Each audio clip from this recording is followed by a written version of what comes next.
Good morning, good morning. How are you guys feeling today? Very It is good. indeed wonderful coming to this beautiful parish. I saw that Miss Thomas did a very good job in getting everybody up on their feet and running. So I can see that you guys are ready for me. She paved the way for me to come, right? Yes. All right. So today, as she said, I'm social worker Roti, and I will be highlighting some of the factors real health promotion that the elderly encounters. Okay. All right. So our first factor today is culture. How does culture contribute to this?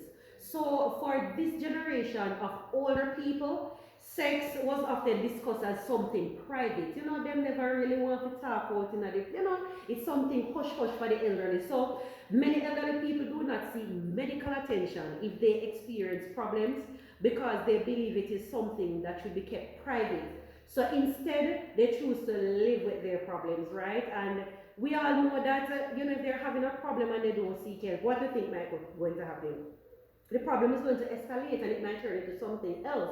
So we want to break down these barriers so that the elderly will come to us when they're having issues. We want them to be comfortable, right? Our next topic is society. How society views the elderly.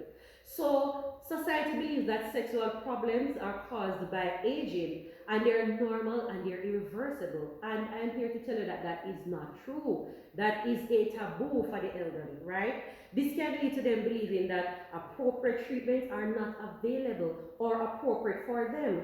They may believe that as you get older, if things aren't well, then it's associated with aging, and this is not the case, right? So for older men, say for example, suffering with erectile dysfunction or what we call impotence, there is a widespread belief that younger men are more entitled to drugs. Like Viagra, I'm sure that a lot of persons have heard about Viagra. Mm-hmm. So because them things that them old, them feels that it is something for the younger men, right? So as a result, they shy away from getting help, and that just helps to compound the situation that they're actually in. So we want to shy away from all of that, right? Our next one is stigma and discrimination, and I think that this is our biggest issue, right? When the people them get old, we say, oh, when we hear about sex and the elderly, we say, ew, and them look at some there. Mm-hmm. It's not right because they're human being, not because they're getting old. That Yes. means that they cannot function or they're not supposed to do certain things. So studies have shown that when it comes to seeking support for their sexual and intimate needs, other older individuals frequently encounter biases and discrimination, right? So the older people are frequently made fun of, as I was saying, they're discouraged from or treated suspiciously if they show any interest in sex or talk about it openly. So because of this, older people are often hesitant to help. And who would feel so if you go somewhere and they might look funny and skin up their face? You'd be uncomfortable. So as a result, they shy away from seeking help. Now, for people over 50, who grew up in the persons over 50 that grew up in a society where the LGBT, the lesbians, the gay, the bisexual community, and the transgenders. So it was less accepted than they are today. So this makes it even more difficult to disclose their sexual orientation or gender identity because of being treated indifferently, right?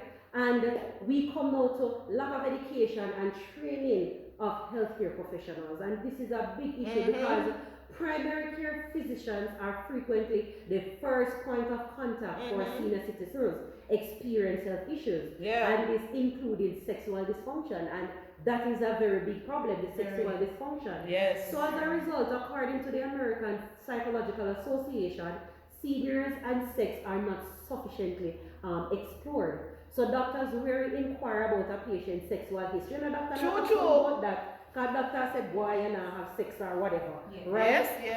And on examination, they don't really pay much attention to that aspect of it, right? Many doctors avoid asking older patients about their sexual health for fear of offending them, because the doctor might be younger, they don't want to ask, or they know why you feel some type of way, right? So inadequate sexual health training among physicians is most likely a contributing factor for them feeling embarrassed, right? And the doctors frequently experience uncomfortable feelings as well when discussing such topics with patients of the opposite sex.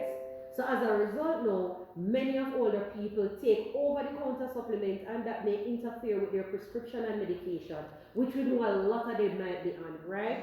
So we don't want that happening because it can be fatal for the elderly taking something that will interact with the medications that they're on, right? Then we have sheer embarrassment. They're just embarrassed because even if they are willing, older people may be hesitant to discuss sexual problems with their healthcare provider due to shame of sexual phobia, right? So others may be hesitant if their caregiver is a child or someone of a different gender. But they might feel comfortable talking to somebody of the same gender or so forth. True. So medical professionals' attitudes have a significant influence on older patients' sexual attitudes and practices, as well as how comfortable they are discussing sexual topics. So in general, elderly patients do not complain about sexual dysfunction. Alright, then we have lack of knowledge. So in 2011, the Center of Disease Control and Prevention reported that those aged 55 to 65 accounted for 5% of new cases of human immunodeficiency virus HIV, and nearly 2% of them diagnosed. So elderly people who engage in sexual activity are at risk of contracting HIV, partly because they do not believe that they are at risk of STD, and also because they are not taught how to use condoms, right? So these are some of the factors that we encounter for persons seeking healthcare. Thank you so much for your time and have a wonderful day.